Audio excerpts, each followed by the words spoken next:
Hi everyone, welcome to study word classes. तो friends, आज हम लोग सोशल साइंस के क्वेश्चन करने वाले हैं। ये आपका प्रीवियस का ही पूरा सेट है। ठीक है, ये क्लास डेली जो आपको 5 बजे मिलती है, इसमें हम लोग चैप्टर वाइज क्लासेस डिस्कस कर रहे थे, यानी न्यू एनसीईआरटी, जिसमें से क्लास 6 एंड 7 की पूरी हिस्ट्री हो चुकी थी। क्लास 8 की हम लोग हिस्ट्री डिस्कस कर रहे थे। तो आज हम लोग प्रीवियस के क्वेश्चन करने वाले हैं। ठीक है, एक दो सेट प्रीवियस के क्वेश्चन कर लेंगे, उसके बाद फिर से कंटिन्यू क्लासेस स्टार्ट कर देंगे जो चैप्टर वाइज चल रही थी। अगर आपने चैप्टर वाइज क्लासेस नहीं देखी है तो प्लेलिस्ट बनाई हुई है, आप लोग जाकर के चैप्टर वाइज भी क्लासेस ज्वाइन कर सकते हैं। तो स्टार्ट करते हैं। आज हम लोग जो है सोशल साइंस के प्रीवियस के क्वेश्चन करने वाले हैं। अगर चैनल पे पहली बार आए हो तो वीडियो को लाइक करके चैनल को भी सब्सक्राइब कर लेना, क्योंकि आपको यहाँ से सारी इन्फॉर्मेशन मिलती है टीचिंग से रिलेटेड, एंड साथ ही साथ आपको क्लासेस भी मिलती है। सीटेट की जो क्लास है आपको डेली 5 बजे एंड 3 बजे। ठीक है, 5 बजे जो क्लास है उसमें हम लोग एसएसटी डिस्कस करते हैं चैप्टर वाइज न्यू एनसीईआरटी। जो आपको 3 बजे क्लास मिलती है उसमें हम लोग सीडीपी है, आपका हिंदी है, ईवीएस है, ये सारी सब्जेक्टें डिस्कस करते हैं, जो कि थ्योरी पूरी कंप्लीट हो चुकी है। तो अब हम लोगों ने क्या स्टार्ट किया, प्रीवियस के क्वेश्चन करना स्टार्ट कर दिया है। 2011 से लेकर के 2024, यानी जो 21 जनवरी को आपका एग्जाम हुआ था, वहां तक आपको सारे सेट मिलने वाले हैं। तो आप लोग 3 बजे की क्लास डेली कंटिन्यू ज्वाइन करिएगा, क्योंकि उसमें ऑल सब्जेक्ट जैसे कि आपका सीडीपी हुआ, हिंदी हुआ, मैथ हुआ, ईवीएस हुआ, तो उसमें सारी सब्जेक्ट के आपको प्रीवियस के क्वेश्चन मिलते हैं, क्लासेस डेली मिलती हैं। तो आप लोग डेली ज्वाइन करिएगा, आपका जो सीटेड है फर्स्ट अटेम्प्ट में क्लियर हो जाएगा। तो स्टार्ट करते हैं जो आज के क्वेश्चन है हम लोग। जो पहला क्वेश्चन है, इसमें बात कही गई निम्नलिखित मूल्यांकन संबंधी प्रश्न पर विचार कीजिए, यानी जो मूल्यांकन संबंधी प्रश्न है उस पर आपको क्या करना है, विचार करना है। तो इसमें बात कही गई लोकतंत्र में लोग किन किन तरीकों में भागीदारी कर सकते हैं। विद्यार्थियों द्वारा दिए कुछ उत्तरों को नीचे दिया गया है। ठीक है, यानी विद्यार्थियों के द्वारा जो उत्तर प्राप्त हुए हैं उनको क्या किया गया, नीचे मेंशन किया गया है। कौन सा उत्तर विद्यार्थी के प्रश्न को समझने और एक समावेशी विषयानुकूल उत्तर देने की क्षमता का प्रदर्शन करता है। देखिए, सोशल साइंस कंप्लीट करने के लिए, क्योंकि आप में 60 नंबर की आती है, अगर आप 6, 7 एंड 8 की पूरी एनसीईआरटी अच्छे से प्रॉपर तरीके से समझ लेते हैं और साथ ही साथ प्रीवियस के क्वेश्चन अगर अच्छे से प्रैक्टिस कर लेते हैं, तो आपका अच्छा स्कोर भी होगा एंड आपका पेपर 2 भी अच्छे से फर्स्ट अटेम्प्ट में क्लियर हो जाएगा। लेकिन जब तक आप थ्योरी नहीं पढ़ोगे, अगर आप ये चाहते हो कि सिर्फ प्रीवियस के क्वेश्चन करके आप गेन कर लोगे, तो ऐसा आपका नहीं हो पाएगा। आप 20 नंबर ले आओगे, 30 ले आओगे, लेकिन इसके ऊपर आपके नंबर नहीं आ पाएंगे। तो इसलिए क्या करना है, पहले थ्योरी कंप्लीट करनी, फिर प्रीवियस के क्वेश्चन करने, और प्रैक्टिस आपको इनफ करनी पड़ेगी, क्योंकि अभी आप देख सकते हैं कि कितने लॉन्ग जो है आंसर पूछे जाते हैं। इसको पढ़ने में भी टाइम लगता है एंड समझने में भी। तो कहाँ से, प्रैक्टिस से ही आपका ये हो पाएगा, यानी प्रैक्टिस से आप कम टाइम में भी अच्छे से समझ लोगे। आपको जब प्रैक्टिस करोगे, प्रीवियस के क्वेश्चन करोगे, तो आपको लैंग्वेज समझ में आने लगेगी कि आखिर किस लैंग्वेज में जो है पेपर बनते हैं, कहाँ से कैसे जो है लैंग्वेज घुमाई जाती है। ठीक है, तो ये सब आपको प्रीवियस क्वेश्चन के प्रैक्टिस से ही आएगा। तो इसलिए प्रीवियस के क्वेश्चन जितना प्रैक्टिस कर पाए आप उतना कर लीजिए, क्योंकि अब ज़्यादा आपके पास टाइम नहीं बचा हुआ है। तो ये जो क्वेश्चन है उस पर हम लोग डिस्कस करते हैं। तो इसमें जो पहला ऑप्शन दिया गया है, लोकतांत्रिक सरकार के संचालन को प्रभावित करने वाले कुछ मुख्य तत्व हैं जिन भागीदारी, संघर्ष का समाधान और समानता व न्याय के प्रति जो है प्रतिबद्धता। या फिर सेकंड है आपका जो है मतदान, धरना, रैली, सामाजिक आंदोलन, या फिर चुनाव में मतदान द्वारा, या फिर लोकतंत्र में लोग चुनाव में मतदान द्वारा भागीदारी करते हैं। सभी सरकारें एक निर्धारित समय के लिए चुनी जाती हैं। भारत में यह अवधि 5 वर्ष की होती है। तो क्वेश्चन नंबर जो आपका फर्स्ट है, इसमें आपका सेकंड ऑप्शन सही हो जाएगा, क्योंकि मतदान, धरना, रैली, सामाजिक आंदोलन, ठीक है, इसी के माध्यम से क्या होगा, आपका जो बात कही गई लोकतंत्र में लोग किन किन तरीकों से जो है भागीदारी कर सकते हैं। तो आपका मतदान हुआ, मतदान के द्वारा भी आप जो है भागीदारी करते हैं। धरना हुआ, धरना प्रदर्शन जब होता है तो उसमें भी बहुत मात्रा में जो लोग हैं अपना सहयोग देते हैं। रैली हुआ, रैली में बहुत सारे लोग जो इंक्लूड हो रहते हैं। साथ ही साथ जो आपका सामाजिक आंदोलन है, ठीक है, तो इसी के माध्यम से जो है लोग बहुत ज्यादा भागीदारी करते हैं। साथ ही साथ विद्यार्थियों द्वारा उत्तर जो देना था आपका 2 ही ऑप्शन आपका मच बेटर है, 2 ऑप्शन आपका सही हो जाएगा। अगले क्वेश्चन पे चलते हैं। अगला है क्वेश्चन, निम्नलिखित मूल्यांकन संबंधी प्रश्न पर विचार कीजिए, यानी साप्ताहिक बाजार में शॉपिंग मॉल में क्या अंतर है। यानी जो साप्ताहिक बाजार होती है, वीक में जो एक बार मार्केट लगता है उसमें, या फिर शॉपिंग जो मॉल होते हैं उसमें क्या अंतर है। विद्यार्थियों द्वारा लिखे कुछ उत्तर नीचे दिए गए हैं। ठीक है, किस उत्तर में विद्यार्थी अपनी तुलना अंतर कर पाने की क्षमता का प्रदर्शन करने में असफल दिखता है। ठीक है, यानी कि वो नहीं कर पा रहा है। क्वेश्चन को लास्ट तक पढ़ना, अच्छे से पढ़ना, क्योंकि क्वेश्चन में लिखा होगा असफल है या फिर बाधा उत्पन्न कर रहा है या फिर नहीं है, तो वहां पे क्या होगा, आपका आंसर चेंज हो जाएगा, क्योंकि निगेटिव में जाएगा और निगेटिव का निगेटिव ही आंसर होगा। तो इस वजह क्वेश्चन को लास्ट तक जरूर पढ़ना, क्योंकि यहाँ पे बहुत लोगों से मिस्टेक होती है और क्वेश्चन गलत हो जाते हैं आंसर। ठीक है, तो इसमें पहला जो ऑप्शन है, साप्ताहिक बाजार में बिकने वाले सामान सस्ती दरों पर खरीदे जा सकते हैं, यानी जो मार्केट में मिलते हैं वो सस्ते दामों पे मिलते हैं, जबकि शॉपिंग मॉल में बिकने वाले सामान को केवल कुछ लोग ही जो है वहन कर सकते हैं। आगे चलते हैं। साप्ताहिक बाजार में स्थायी दुकानें नहीं होती हैं, जबकि शॉपिंग मॉल में जो है दुकानें लंबे समय तक रहती हैं। थर्ड ऑप्शन है, साप्ताहिक बाजार ग्रामीण व शहरी दोनों क्षेत्रों में लगते हैं, यानी जो वीक मार्केट लगता है तो वो ग्रामीण क्षेत्रों में भी होता है और आपका शहरी क्षेत्रों में भी लगता है, जबकि शॉपिंग मॉल जो है प्रायः शहरी क्षेत्रों में ही होते हैं। ठीक है, अगला है फोर्थ है, साप्ताहिक बाजार वैसे बाजार होते हैं जो सप्ताह के किसी निश्चित दिन लगते हैं, जबकि शॉपिंग मॉल जो होते हैं बहुमंजिली इमारतें होती हैं जिसमें विभिन्न मंजिलों पर दुकानें होती हैं। तो इसमें जो बात कही गई थी कि जो विद्यार्थी है वो तुलना करने में असफल है। ठीक है, तो इसमें आपका जो है ये भी ऑप्शन सही है, ये भी सही है और ये भी सही है, लेकिन जो इसमें बच्चा जो है तुलना करने में असफल हो रहा है आपका फोर ऑप्शन है, क्योंकि इसमें बात ये कह दी गई कि बहुमंजिली इमारतें होती हैं जिनमें विभिन्न जो है मंजिलों पर दुकानें होती हैं, तो ये आपका जो है ऑप्शन असफल है, तो इसमें आपका फोर ऑप्शन सही हो जाएगा। ठीक है, अगले क्वेश्चन पे चलते हैं। 33 पे 33 जो है कक्षा 6 के कुछ विद्यार्थी जो है प्रश्न करते हैं कि यदि पृथ्वी सपाट नहीं है तो मानचित्र कैसे सब कुछ जो है सपाट दिखाते हैं। ठीक है, इन प्रश्नों को संबोधित करने का सर्वश्रेष्ठ मार्ग क्या होगा, यानी जो बच्चा है वो कह रहा है कि जो पृथ्वी है वो सपाट नहीं है, लेकिन तो मानचित्र में ऐसा क्यों मेंशन किया गया है कि जो पृथ्वी है वो सपाट है, तो इससे जो संबंधित सर्वश्रेष्ठ मार्ग कौन होगा कि बच्चे का जो है डाउट वो क्लियर हो सके।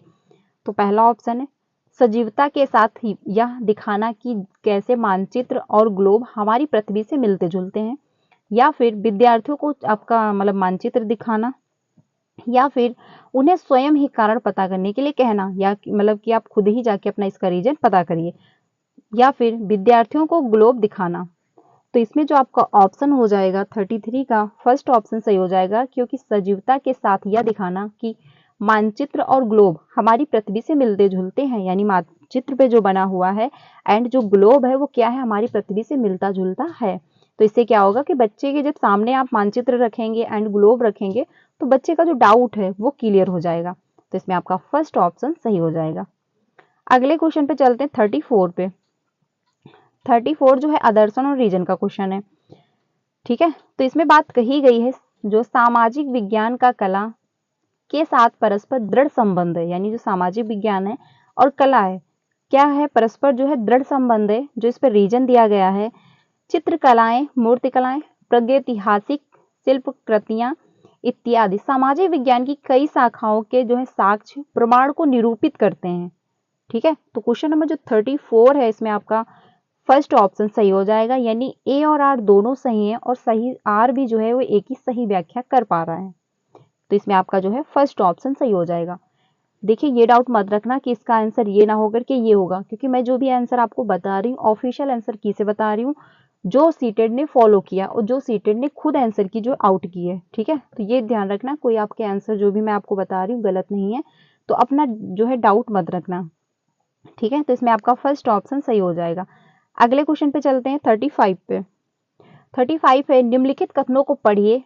फिर से आपका आदर्शन और रीजन का ही क्वेश्चन है, जिसमें आदर्शन दिया गया है सामाजिक विज्ञान की प्रकृति साक्ष्य आधारित अनुभाविक और सत्यापनीय है, या फिर जो इसका तर्क दिया गया है यानी जो कथन बी है, इसका अध्ययन प्रायः एकल घटना के बहुल व्याख्यान की ओर ले जाता है। तो जो ए है उसमें बात ये कही गई है सामाजिक विज्ञान की प्रकृति साक्ष्य आधारित अनुभाविक और सत्यापनीय है, यानी जो समाज में घटनाएं होती हैं वो क्या है, अनुभविक और सत्यापनीय है। बी जो कह रहा है इसका अध्ययन प्रायः एकल घटना के बहुल व्याख्यान की ओर ले जाता है। तो क्वेश्चन नंबर जो 35 है इसमें आपका फोर ऑप्शन सही हो जाएगा, क्योंकि ए भी सही है और आपका बी भी ऑप्शन सही है। ठीक है, तो ए और आर दोनों सही हैं, इसमें आपका फोर ऑप्शन सही हो जाएगा। अगले क्वेश्चन पे चलते हैं 36 पे। 36 जो है रोजी ने एक महिला का जो है नर्स के रूप में तथा पुरुष का अभियंता के रूप में चित्र बनाया। ठीक है, इसके पीछे कारण पूछने पर उसने उत्तर दिया कि महिलाएं अच्छी नर्स होती हैं क्योंकि वे अधिक जो है धैर्यवान और सौम्य होती हैं। ठीक है, अधिक काफी मतलब जो उनमें सहनशीलता होती है, साथ ही साथ उनमें दया की जो भावना भी होती है। जबकि विज्ञान में तकनीकी दिमाग की आवश्यकता होती है और जो महिलाएं तकनीकी वस्तुओं का प्रयोग करने में सक्षम नहीं होती हैं। तो उसने ये रीजन दिया। तो ये जो है रोजी का जो कथन है क्या परिवर्तित कर रहा है, तो इसमें आपका है जेंडर स्थिरता है, या फिर जेंडर रूढ़िबद्धता है यानी जेंडर स्टीरियोटाइप को दर्शा रहा है, या फिर जेंडर वर्गीकरण करना है, या फिर जेंडर भेदभाव है। तो क्वेश्चन नंबर जो 36 है इसमें आपका 2 ऑप्शन सही हो जाएगा, यानी जेंडर स्टीरियोटाइप को दर्शा रहा है। क्योंकि रोजी क्या कह रही है कि जो महिलाएं हैं वो नर्स होती हैं, क्योंकि नर्स इसलिए हैं कि वो जो है धैर्यवान है, साथ ही साथ सौम्य है। और जो आपके मतलब पुरुष हैं वो वैज्ञानिक तकनीकी में उनकी जो है दिमाग की आवश्यकता ज्यादा होती है। तो इस वजह से जो तकनीकी मतलब नर्स हैं वो महिलाएं हैं, उसका रीजन ये बताया गया कि वो धैर्यवान है और सौम्य है। और जो तकनीकी क्षेत्र में जो पुरुष रहते हैं वो इसका रीजन ये बताया गया है क्योंकि उनके पास दिमाग ज्यादा होता है, उसमें दिमाग भी ज्यादा प्रयोग किया जा रहा है। तो ये जेंडर स्टीरियोटाइप को दर्शा रहा है, क्योंकि ये तो कहीं बुक में नहीं लिखा है कि जो नर्स है वो महिलाएं ही बनेंगी, पुरुष नहीं बन सकते, या फिर तकनीकी क्षेत्र में महिलाएं नहीं अपना मतलब सहयोग दे सकती, सिर्फ पुरुष दे सकते, ऐसा तो कहीं बुक में प्रिंट नहीं है। बट जो ये कह रही है रोजी, उनको जो है जेंडर स्टीरियोटाइप को वो दर्शा रही हैं, क्योंकि उनको उनके दिमाग में धारणा बनी है कि जो लेडीजें होती हैं यानी जो महिलाएं होती हैं वो सॉफ्ट दिल की होती हैं, धैर्यवान होती हैं, और जो पुरुष होते हैं उनके पास ज्यादा दिमाग होता है, वो तकनीकी क्षेत्र में अपना ज्यादा सहयोग दे सकते हैं। तो इसमें जो है आपका 2 ऑप्शन सही हो जाएगा, यानी जेंडर स्टीरियोटाइप को जो है दर्शा रही हैं। ठीक है, अगले क्वेश्चन पे चलते हैं 37 पे। 37 जो है विद्यार्थियों को भारत की चुनाव प्रक्रिया के बारे में सुपरिचित कराने के लिए निम्नलिखित में से कौन सी जो है शिक्षा शास्त्री जो विधि श्रेष्ठ होगी। यानी कि जो विद्यार्थियों को क्या कराना, चुनाव की प्रक्रिया से सुपरिचित करवाना है, यानी कि उनसे जो है चुनाव की जो प्रक्रिया है उसको बच्चों से क्या करना ना, परिचित करवाना है। तो इसमें कौन सा जो है शिक्षण शास्त्री विधि वो श्रेष्ठ है। तो पहला है विद्यार्थियों को उनके पड़ोस में चुनाव संबंधी सर्वे के लिए कहना। तो ये जो है चुनाव संबंधी अगर सर्वे आप करवा रहे हैं तो जरूरी तो नहीं बच्चा वो चुनाव के दौरान जो प्रक्रियाएं होती हैं वो उस पर मतलब समझ ही पाए। या फिर आपका बी होगा कक्षा प्रतिनिधियों के लिए चुनाव का आयोजन कराना, या फिर स्थानीय चुनाव पर वृत्त चित्र दर्शाना, या फिर आप चित्र बना के दर्शा देंगे, या फिर किसी विशेषज्ञ को व्याख्यान के लिए आमंत्रित करना। तो अगर कोई विशेषज्ञ आएगा वो एक्सप्लेन करके चला जाएगा, कुछ बच्चे तो उसमें सिर्फ निष्क्रिय होकर उसको सुनेंगे। ठीक है, तो बहुत सारे बच्चे तो कैच करेंगे बातों को, बट बहुत सारे बच्चे ध्यान नहीं भी देंगे। तो ये जरूरी नहीं है कि हर बच्चे का डाउट इससे क्लियर हो जाए। तो क्वेश्चन नंबर जो आपका 37 है इसमें आपका 2 ऑप्शन मच बेटर है, 2 ऑप्शन सही होगा, क्योंकि कक्षा में कक्षा प्रतिनिधियों के लिए चुनाव का आयोजन कराना, जब आप क्लासरूम में चुनाव का आयोजन कराओगे तो उसमें हर बच्चा पार्टिसिपेट करेगा, हर बच्चा एक्टिव होगा, हर बच्चे का जो है उसमें इंटरेस्ट आएगा। तो जब बच्चा इन्वॉल्व होगा किसी भी एक्टिविटी में तो वो अच्छे से सीखेगा। ठीक है, जब वो इन्वॉल्व है तो वो खुद ही कर रहा है, जब खुद ही करके सीखेगा तो बेस्ट सीखेगा। तो इसमें आपका 2 ऑप्शन सही हो जाएगा, और इसके दौरान उसके जो सारे डाउट हैं वो भी क्लियर हो जाएंगे। क्योंकि अगर हम मान लीजिए किसी के बारे में कोई एक्टिविटी हो रही है, या फिर कोई मान लीजिए कहानी का अगर पात्र है, तो आप जब उसके बारे में सुनते हो तो इतना अच्छे से समझ नहीं पाते, बट उसी जगह पे जब आपको रख दिया जाता है तो आप जब उसी पद पे पहुंचते हो तो उसकी जो मतलब अंडरस्टैंडिंग होती है वो अलग होती है। तो इस वजह से जब बच्चे इन्वॉल्व होंगे, करके सीखेंगे तो बेस्ट सीखेंगे। तो इसीलिए आपका 2 ऑप्शन सही हो जाएगा। अगले क्वेश्चन पे चलते हैं 38 पे। 38 है आदिवासियों और चलवासी पशुचारियों के जीवन के प्रति विद्यार्थियों को संवेदनशील बनाने हेतु श्रेष्ठ जो संभाव्य अभ्यास होगा।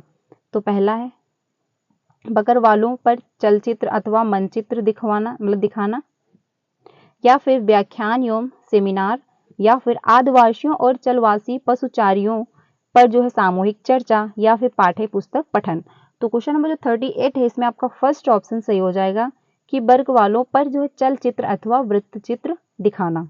ठीक है, तो इस पे आप क्या करेंगे, जो है चित्र दिखा देंगे, जो चलचित्र चल रहे हैं उनको आप चित्र वगैरह बच्चों को दिखा देंगे।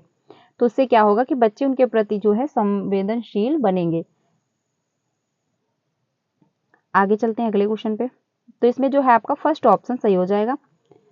अगला है क्वेश्चन, विद्यार्थियों द्वारा जल के इस्तेमाल पर सामूहिक चर्चा करते समय शिक्षक को श्यामपट्ट का इस्तेमाल निम्नलिखित किस तरह करना चाहिए। यानी कि जो मतलब टीचर है वो समूह में चर्चा हो रही है जल के इस्तेमाल पर, तो अपने श्यामपट्ट का जो यानी ब्लैक बोर्ड है उसका प्रयोग कैसे वो करेगा। तो पहला है संकल्पनाओं, विषय वस्तुओं और मुद्दों के आधार पर प्रतिक्रियाओं को व्यवस्थित करना, या फिर वे विद्यार्थी जो कक्षा में होनहार माने जाते हैं उनकी प्रतिक्रिया को लिख लेना, या फिर विद्यार्थियों की बात को सुनना लेकिन उनका अभिलेख आवश्यक नहीं है, या फिर चर्चा में कही गई हर बात को अभिलेखित करना। तो यानी अगर क्लासरूम में डिस्कशन हो रहा है तो हर बात जो बच्चा बोल रहा है, जो टीचर बोल रहा है, तो उसको पॉसिबल तो नहीं है टीचर के दौरान कि वो अपना श्यामपट्ट पे या ब्लैक बोर्ड पे लिख दे।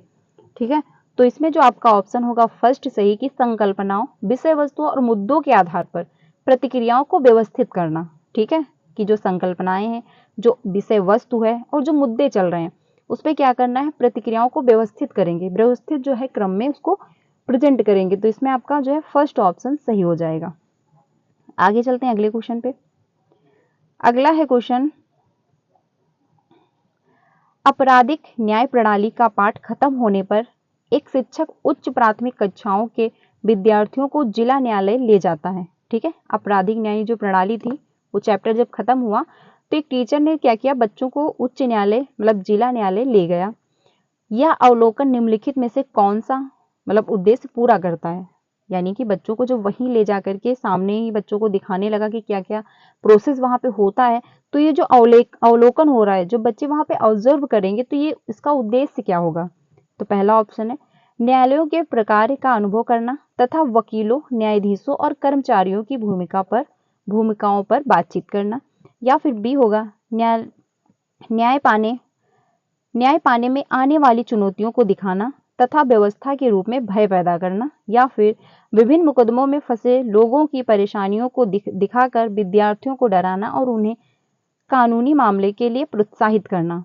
तो क्वेश्चन नंबर जो 40 है इसमें आपका ऑप्शन सही हो जाएगा 4, यानी कि केवल ए ऑप्शन आपका सही है। ठीक है, क्योंकि विद्यार्थियों में आप डर नहीं पैदा करेंगे किसी भी प्रकार का, और ना ही उनमें जो है न्याय के प्रति भाव मतलब जो भय पैदा करेंगे कि हाँ ये इसमें आप मतलब इस फील्ड में आप जा ही नहीं सकते, तो ऐसा आपको नहीं करना है।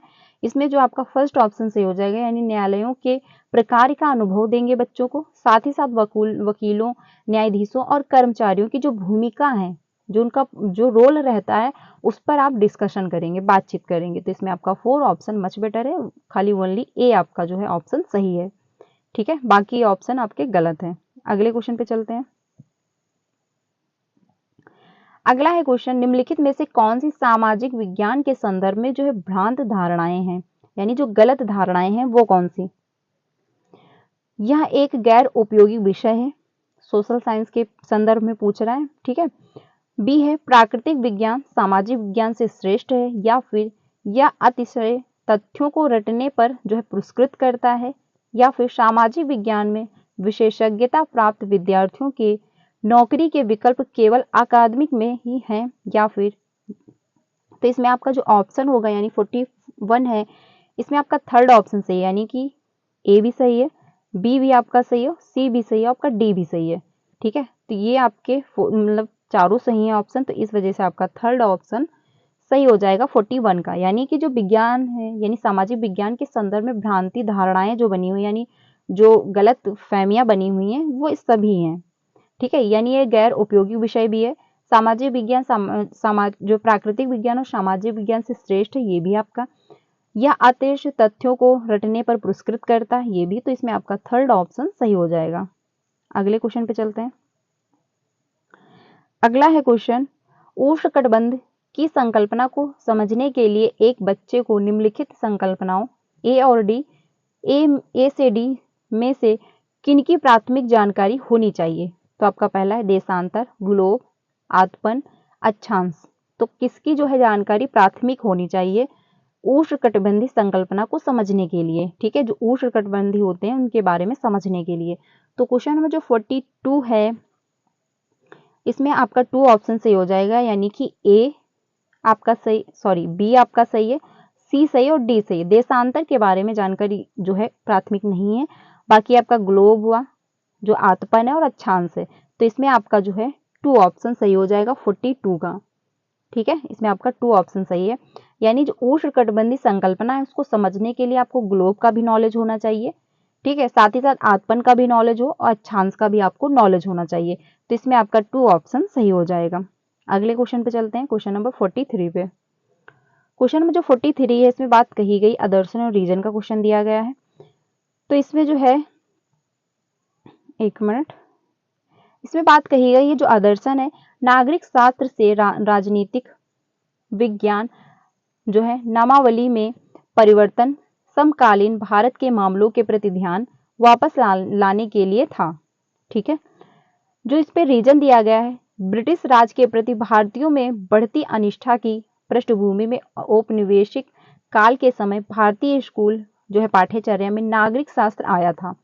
तो आदर्शन और रीजन का क्वेश्चन दिया गया है, तो इसमें क्या देखना होता है, पहले आदर्शन सही है और फिर देखना होता है क्या इसका जो रीजन दिया गया है वो सही है, फिर देखना होता है ये दोनों एक दूसरे के लिए सही है, एक दूसरे की सही से व्याख्या कर पा रहे हैं कि नहीं। तो इसमें आपका जो है आदर्शन भी सही है एंड आपका रीजन भी सही है और एक दूसरे की जो है व्याख्या भी ये कर पा रहे हैं। तो इसमें आपका 4 ऑप्शन सही हो जाएगा। 43 का जो आपका है 4 ऑप्शन सही हो जाएगा, यानी ए और आर दोनों सही है। आर ए की सही व्याख्या भी कर पा रहा है, यानी सही से उसका जो है व्याख्या हो पा रही है। अगले क्वेश्चन पे चलते हैं 44 पे। 44 जो है, निम्नलिखित में से कौन सी गतिविधियां बच्चों में समाज में महिलाओं के काम को लेकर के आलोचनात्मक सोच विकसित करने में मदद करती हैं, यानी क्रिटिकल जो थिंकिंग होती है उसको डेवलप करने में हेल्प कर रही हैं। तो इसमें जो पहला है, विद्यार्थियों को महिलाओं व पुरुषों में बराबरी के महत्व पर बल देते हुए जो है नारे लिखने के लिए कहना, यानी जो महिलाएं हैं और पुरुष है उनको बराबरी पर बल देना चाहिए, इसके लिए क्या करना है, नारे लिखना है। या फिर विद्यार्थियों को ये निरीक्षण करने के लिए कहना कि महिलाओं और पुरुषों को अलग अलग कितना फुर्सत का समय मिलता है और इसके बारे में विचार करना, एक ऐसा क्यों, मतलब आखिर उनको टाइम इतना एक्स्ट्रा में क्यों मिल पा रहा है फुर्सत का। सी है, विद्यार्थियों को छात्रों के विद्यालयों में उपस्थित संबंधी आंकड़ों को दिखाना और इसका उनके नौकरी पाने के अवसरों पर पड़ने वाले प्रभावों के बारे में चर्चा करने के लिए कहना। तो आलोचनात्मक यानी क्रिटिकल थिंकिंग किसमें बच्चे की डेवलप होगी। तो क्वेश्चन नंबर जो 44 है इसमें जो आपका ऑप्शन सही हो जाएगा 4, यानी कि आपका केवल ए ऑप्शन सही है। ठीक है, जब आप कहेंगे विद्यार्थियों को महिलाओं और पुरुषों की बराबरी के महत्व पर बल देना, तो आप इसके नेगेटिव पक्ष भी देखेंगे, पॉजिटिव पक्ष भी देखेंगे। ठीक है, आखिर उनको कैसे हमको बराबरी के जो है महत्व देने हैं। साथ ही साथ नारे लिखने के लिए भी आप कह रहे हैं, तो इसमें क्या है, बच्चे की जो क्रिटिकल थिंकिंग लगेगी, आखिर वो सोचेगा कि आखिर जो हम कैसे इन लोगों को बराबर रखें, यानी जो महिलाएं और पुरुष हैं कैसे हम करें जो आपका मतलब इक्वल बन पाए और कैसे इन लोगों में हम बराबरी का महत्व ला पाए। साथ ही साथ जब बच्चा नारे लिखेगा तो वो भी इसमें अपना क्रिटिकल थिंकिंग का प्रयोग करेगा। लेकिन जो आपका बी ऑप्शन है इसमें बात ये कही गई कि फुर्सत का समय आपको देखना है, तो आप बता दोगे कि जो लेडीज होती है वो घर का काम करती है, घर का काम कम टाइम में खत्म हो जाता है, अपना फ्री हो गई। ठीक है, तो इसमें बच्चे का क्रिटिकल थिंकिंग नहीं लगा क्योंकि वो रियल लाइफ में अपनी डेली देख रहा है कि कैसे जो है घर का काम हो रहा है। साथ ही साथ जो आंकड़ों को दिखाना और इसके बारे मतलब नौकरी पाने वाले अवसरों पर पड़ने वाले प्रभावों पर चर्चा के लिए कहना, तो इसमें भी बच्चे का क्या है, बच्चा को अगर पता है थोड़ा बहुत तो बता देगा। लेकिन जो क्वेश्चन नंबर फर्स्ट है इसमें आपका जो है 4 ऑप्शन सही हो जाएगा 44 का। ठीक है, जो सीटेड ने माना है इसका फर्स्ट ही ऑप्शन माना है, यानी 4 ऑप्शन माना है, तो इसमें आपका 4 ऑप्शन सही हो जाएगा। अगले क्वेश्चन पे चलते हैं, क्वेश्चन नंबर 45 पे। 45 जो है, शासन व्यवस्था के विषय पर कक्षा लेते समय विद्यार्थियों में सामाजिक जागरूकता और आलोचनात्मक विचार कौशल दोनों विकसित करने के लिए निम्नलिखित में से किस प्रश्न को पूछा जा सकता है, यानी क्रिटिकल थिंकिंग का भी विकास करना है, साथ ही साथ विचार कौशल जो है दोनों विकसित करने हैं बच्चे में। तो किस प्रकार के जो है प्रश्न पूछे जा सकते हैं, पहला है, तो इसमें जो है 45 इसमें पहला है, राजतंत्र और लोकतांत्रिक सरकार के बीच के 3 अंतर सूचीबद्ध कीजिए। तो इसमें बच्चे को 3 अंतर बताने हैं, वो बता देगा, उसमें कोई क्रिटिकल थिंकिंग का प्रयोग नहीं हो पा रहा है, तो ये आपका ऑप्शन गलत हो जाएगा क्योंकि इसमें फिक्स है कि 3 जो है इसके पॉइंट यही अंतर हैं। इसमें क्लोज एंडेड क्वेश्चन पूछा जा रहा है, इसमें बच्चे का ओपन एंडेड ये नहीं है, यानी बच्चा जो हर क्षेत्र में वो नहीं सोच पा रहा है हर फील्ड में।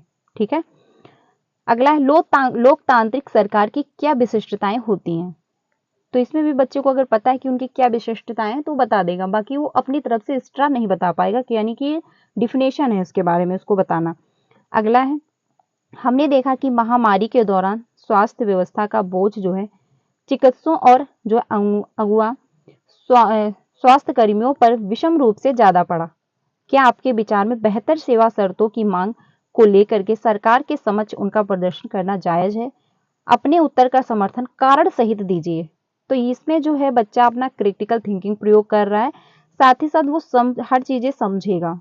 यानी जो 45 है इसमें आपका थर्ड ऑप्शन सही हो जाएगा, यानी बच्चे का क्रिटिकल थिंकिंग भी प्रयोग हो पा रही है, साथ ही साथ विचार कौशल भी जो है दोनों विकसित हो रहे हैं, क्योंकि वो उस पर मतलब डिस्कस भी करेगा, तर्क वितर्क भी करेगा, उसकी जो गहराई है आखिर वो समझेगा कि आखिर ऐसा क्यों था, जो महामारी के दौरान जो स्वास्थ्य कर्मी थे उन पर ज्यादा प्रभाव क्यों पड़ा। ठीक है, फिर उसमें क्या है अपना समर्थन देगा और साथ ही साथ कारण भी बताएगा, रीजन भी देगा कि आखिर ऐसा क्यों, आखिर उसने जो आंसर दिया है तो ऐसा क्यों दिया है। तो उस पर उसको सोचना पड़ेगा कि आखिर मैं ये आंसर जो दे रहा हूँ तो ऐसा क्यों दे रहा हूँ, आखिर इसका रीजन क्या है। ठीक है, तो बच्चे का इसमें क्या है क्रिटिकल थिंकिंग प्रयोग हो पा रही है। तो इसमें आपका थर्ड ऑप्शन मच बेटर है, थर्ड ऑप्शन आपका सही हो जाएगा। अगले क्वेश्चन पे चलते हैं 46 पे। 46 है, एक शिक्षिका अपनी पाठ योजना के लिए अपेक्षित अधिगम उद्देश्य इस प्रकार लिखती है, विद्यार्थी साप्ताहिक बाजार की तुलना शॉपिंग जो है कॉम्प्लेक्स के साथ जो है करने में सक्षम होते हैं।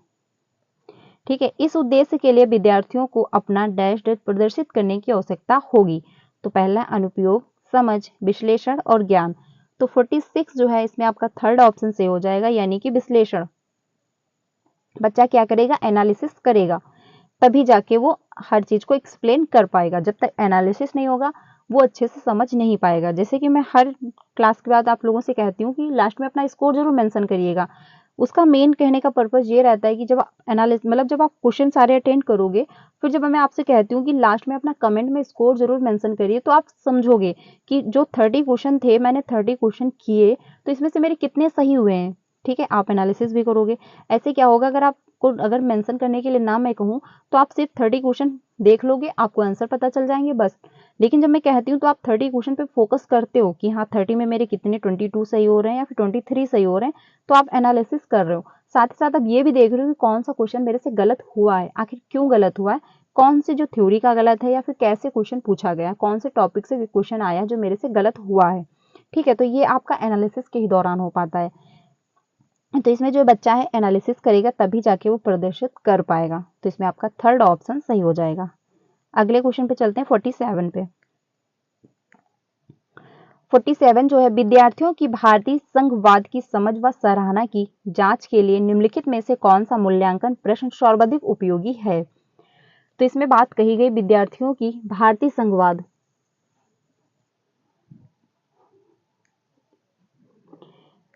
पहला है, राज्य के 3 अंगों विधायिका, न्यायपालिका, कार्यपालिका और न्यायपालिका पर संक्षिप्त विवरण कीजिए। या फिर शासन व्यवस्था के 3 स्तर कौन हैं, उनके कार्य क्या हैं। या फिर आपके विचार में क्या होता है यदि हमारी राज्य और स्थानीय शासन व्यवस्था नहीं होती और सभी फैसले केंद्र से लिए जाते। या फिर संघवाद को परिभाषित कीजिए।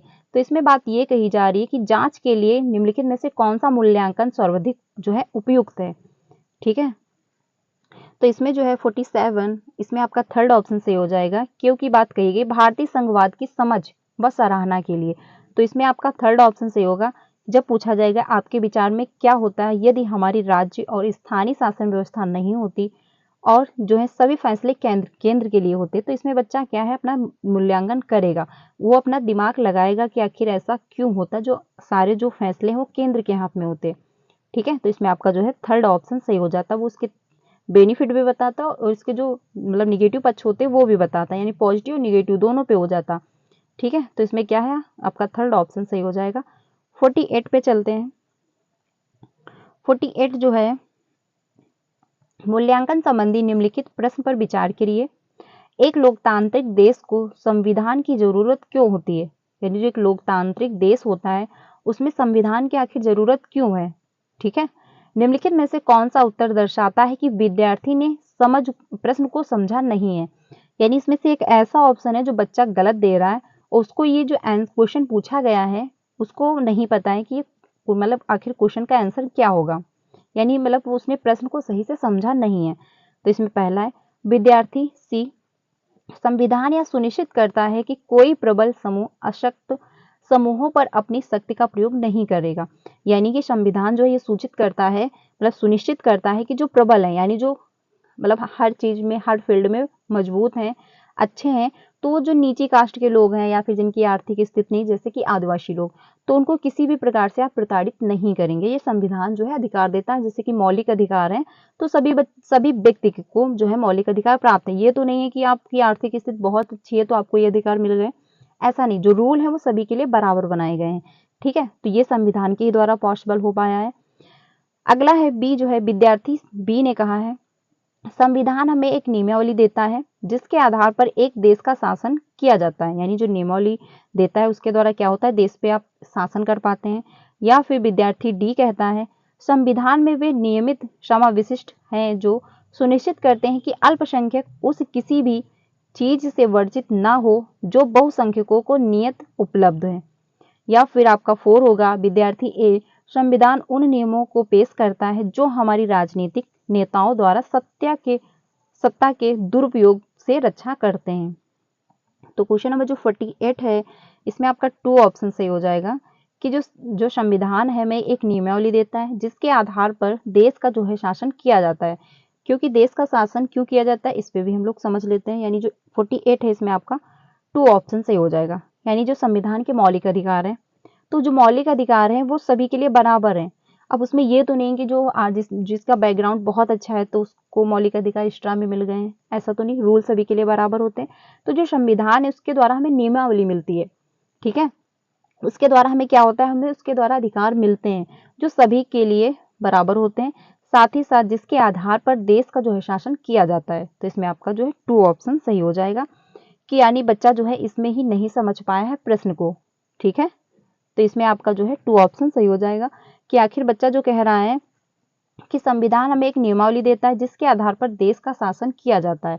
तो इसमें बच्चा क्या कर रहा है, समझ नहीं पाया है कि एक लोकतांत्रिक, क्योंकि क्वेश्चन में बात कही गई लोकतांत्रिक देश को संविधान की जरूरत क्यों पड़ती है, आखिर इसका रीजन क्या है। तो बच्चा कह रहा है कि हमको क्या है, एक नियमावली देता है जिसके आधार पर देश का शासन चल रहा है। तो इसमें ही बच्चा जो है क्वेश्चन को नहीं समझ पाया है। तो इसमें आपका बी ऑप्शन सही हो जाएगा। लेकिन क्वेश्चन निगेटिव पूछा था इस वजह से आपका बी सही होगा, नहीं तो आपका बी गलत हो जाता, बाकी आपके पॉजिटिव आंसर थे सभी सही हो जाते, ठीक है। क्योंकि जो संविधान होता है उसके द्वारा हमें ये अधिकार मिलते हैं, क्योंकि जो उसमें रूल बनाए गए सभी के लिए बराबर है। ये तो नहीं कोई नीची जाति का या ऊंची जाति का तो उसके लिए रूल चेंज हो गए, ऐसा कुछ भी नहीं है, ठीक है। तो ये तो आपका पॉजिटिव था, ये भी आपका पॉजिटिव है, ये भी है। बट निगेटिव पूछा तो निगेटिव का निगेटिव आंसर हो जाएगा, इस वजह से आपका 2 ऑप्शन सही हो जाएगा, ठीक है। अगले क्वेश्चन पे चलते हैं 49 पे। 49 जो है इसमें भी आपका आदर्शन और रीजन का क्वेश्चन दिया गया है। आदर्शन और रीजन से बहुत सारे क्वेश्चन आते हैं, इस वजह से आपको प्रैक्टिस इनफ कर लेनी है। क्योंकि यही अगर आप प्रैक्टिस नहीं करोगे तो जो है पेपर पूरा अटेंड आप नहीं कर पाओगे, क्योंकि 2.5 घंटे का पेपर होता है और क्वेश्चन बहुत लेंथी, आप खुद ही देख सकते हो, बहुत ज्यादा लेंथी बनाए जाते हैं। आप ऊपर से लाइन पढ़ते आओगे नीचे भूल जाओगे। तो ये आप सब कब आएंगे, प्रैक्टिस से आएगा। प्रैक्टिस आपको इनफ करनी है, तभी जाके आप पूरा पेपर कम टाइम में भी अटेंड कर लोगे, ठीक है।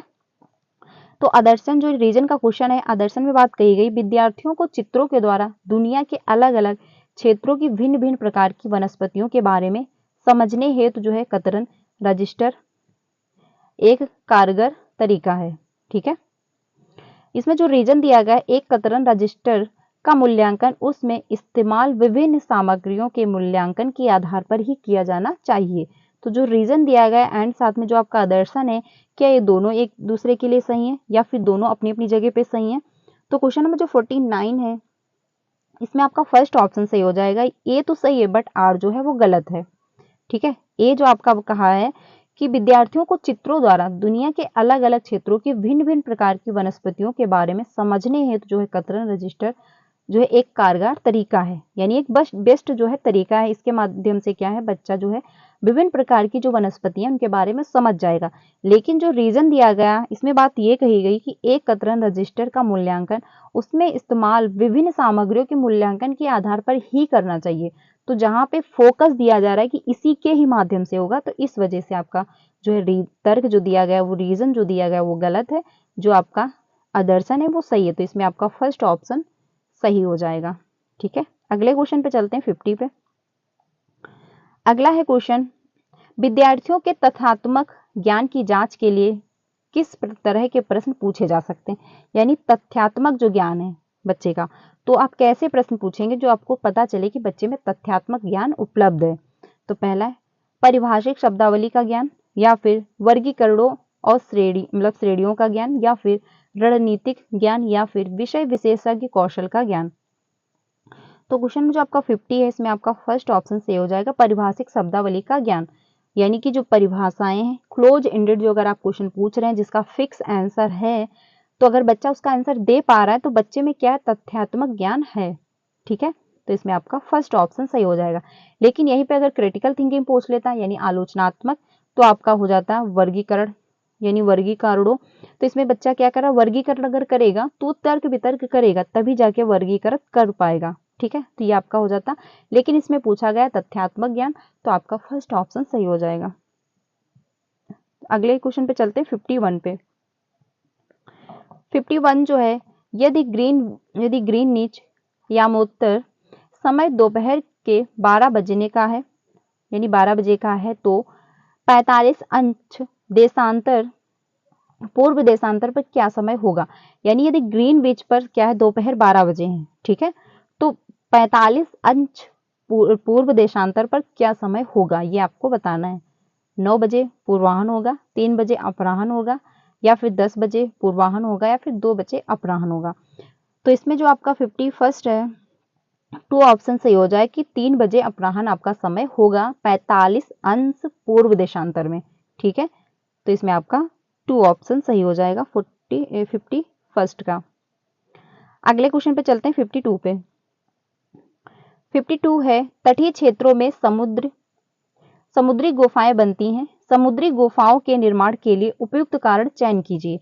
यानी जो तटीय क्षेत्र होते हैं उसमें समुद्री गुफाएं बनाई जाती, तो आखिर उसका कारण क्या है। तो पहला है तरंगों द्वारा अपरदन का निक्षेपण, या फिर पवन अपरदन, या फिर मानव निर्मित गतिविधि, या फिर शैलों का जो है गिरना। तो क्वेश्चन नंबर जो 52 है इसमें आपका फर्स्ट ऑप्शन सही हो जाएगा, तरंगों द्वारा अपरदन का निक्षेपण। इसके द्वारा जो क्या है वो गुफाएं बनती हैं। तो इसमें आपका फर्स्ट ऑप्शन सही हो जाएगा। यानी तटीय क्षेत्रों में क्या होता है, समुद्री गुफाएं जो बन जाती हैं, तो उसका रीजन क्या है, तरंगों द्वारा जो अपरदन होता है, यानी जो मिट्टी का कटाव होता है उसका जो निक्षेपण होता है, उसी के माध्यम से ये गुफाएं बनती हैं। तो इसमें आपका फर्स्ट ऑप्शन सही हो जाएगा। अगले क्वेश्चन पे चलते हैं 53 पे। 53 जो है, स्थान परिवर्तन से प्राकृतिक वनस्पति में भी परिवर्तन होता है। यानी स्थान अगर आप परिवर्तित करते हैं तो जो प्राकृतिक वनस्पति उसमें भी परिवर्तन होता है। नॉर्मल सी बात है, अगर आप कहीं एक क्षेत्र में रह रहे हैं उसके बाद आप कहीं और क्षेत्र में जाकर के रहते हैं तो वहां पे बहुत सारा परिवर्तन देखने को मिलेगा। प्राकृतिक रूप से पेड़ पौधे जो हैं वो भी उसमें परिवर्तन मिलेगा। ठीक है, तो इसमें जो बात कही गई यानी प्राकृतिक वनस्पति में परिवर्तन होता है। सदाबहार वृक्ष भूमध्यवर्ती प्रदेश के समीप ही क्यों उगते हैं। यानी जो सदाबहार वृक्ष होते हैं वो भूमध्यवर्ती जो प्रदेश होता है उसी के समीप आखिर क्यों उगते हैं, आखिर उसका रीजन क्या है। निम्नलिखित में से उपयुक्त कारण का चयन करें। तो पहला ऑप्शन है मध्य तापमान और मध्य वर्षा, इसकी वजह से सदाबहार वृक्ष जो है मतलब ज्यादा उगते हैं, या फिर भारी वर्षा और उच्च तापमान, या फिर निम्न वर्षा और उच्च तापमान, या फिर जो है मध्य वर्षा और निम्न तापमान। तो क्वेश्चन नंबर जो 52 है 53 जो है इसमें आपका 2 ऑप्शन सही हो जाएगा, यानी भारी वर्षा और उच्च तापमान।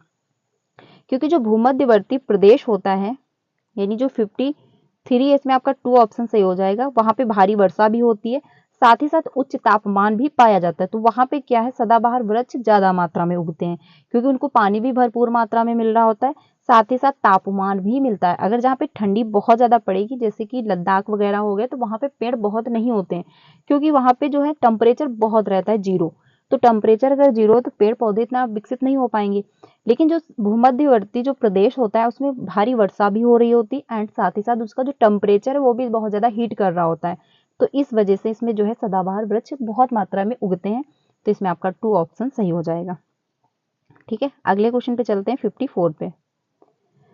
54 जो है, अक्षांशों के बारे में निम्नलिखित कथनों पर विचार करिए। निम्नलिखित में से कौन सा सही है, यानी अक्षांश जो है उसमें से इसमें कौन सा एक ऑप्शन अक्षांश के बारे में सही बताया गया है।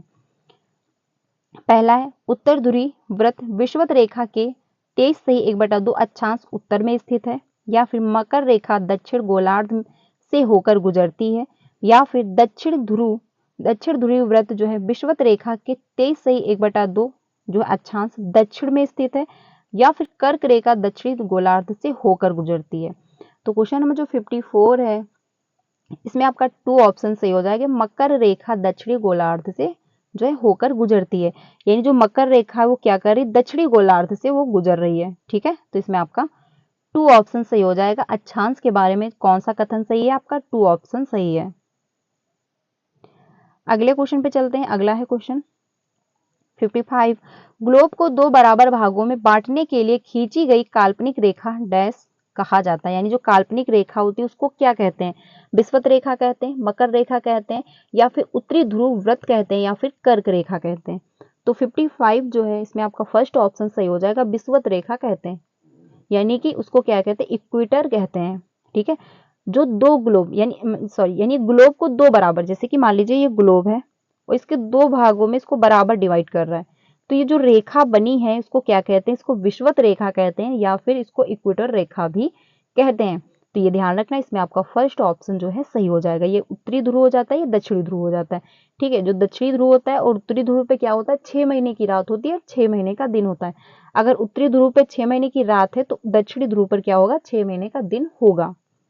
ठीक है, क्योंकि यहाँ पे 6 महीने ठंडी और 6 महीने गर्मी का रहता है प्रोसेस। आगे चलते हैं अगले क्वेश्चन पे 56 पे।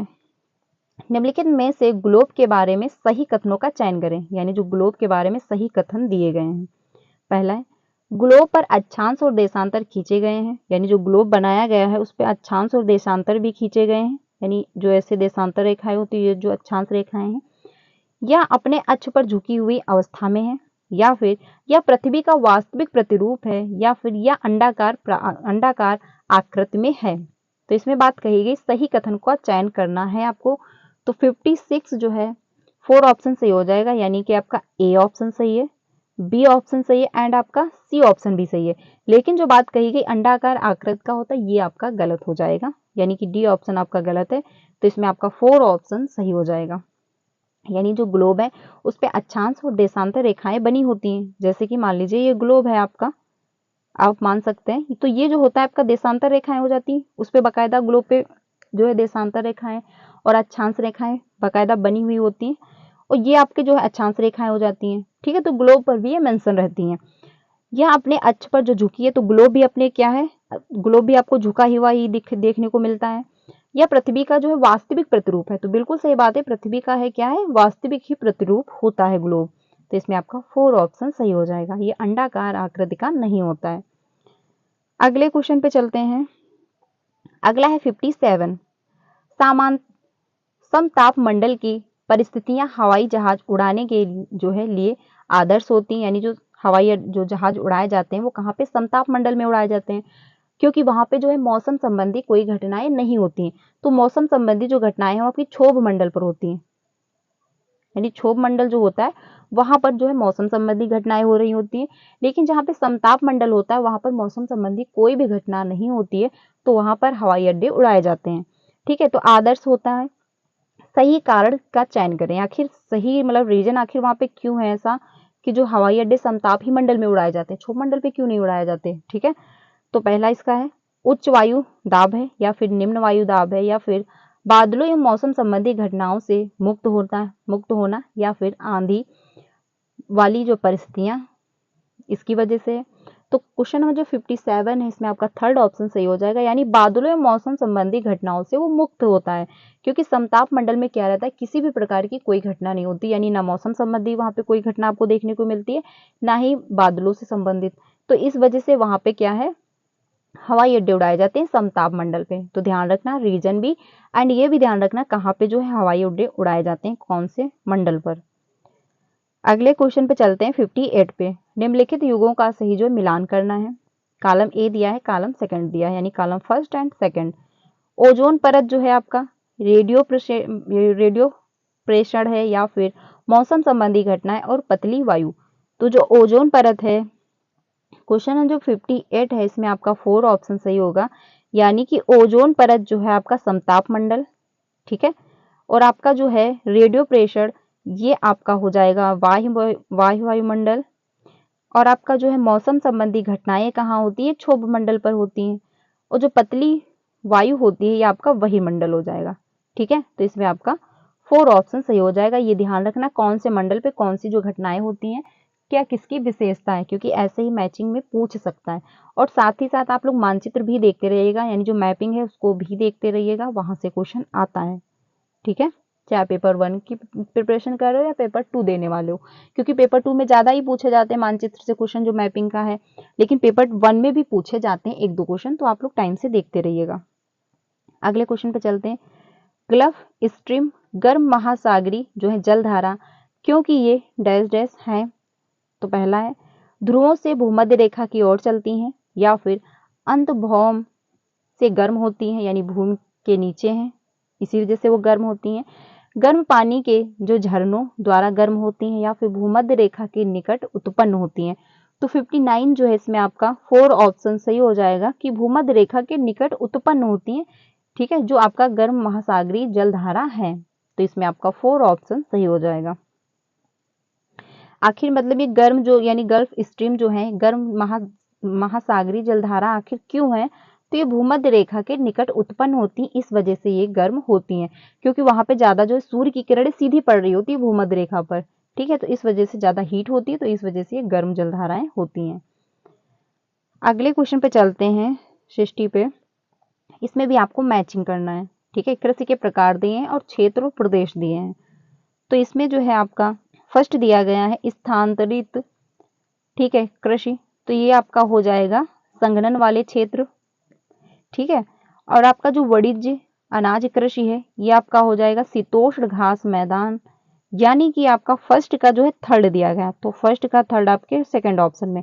देखिए ऐसे क्वेश्चन करने के लिए आपको क्या करना है, आप पहला देखिए ऑप्शन, उसका अगर इसका आंसर आपको पता है तो आप मैच करिए, फिर सीधे ऑप्शन पे आइए। देखिए पहला जो है स्थानीय कृषि, फर्स्ट इसमें थर्ड ऑप्शन होगा। कहीं पे भी आपको फर्स्ट में थर्ड दिख रहा है, सिर्फ एक में दिख रहा है, बाकी कहीं में नहीं दिख रहा, तो आप इसी को टिक करें, आगे बढ़ें, आपका 1 नंबर कहीं नहीं जाएगा। अगर ऐसे क्वेश्चन पूछ लिए जाएं तो आप पहले ऐसे ही सॉल्व करिए, यानी फर्स्ट देखिए, अगर फर्स्ट से आंसर मिल पा रहा है तो आप टिक करके आगे बढ़ जाइए, अगर नहीं मिल पाया तो आप सेकंड को फिर से चेक करिए।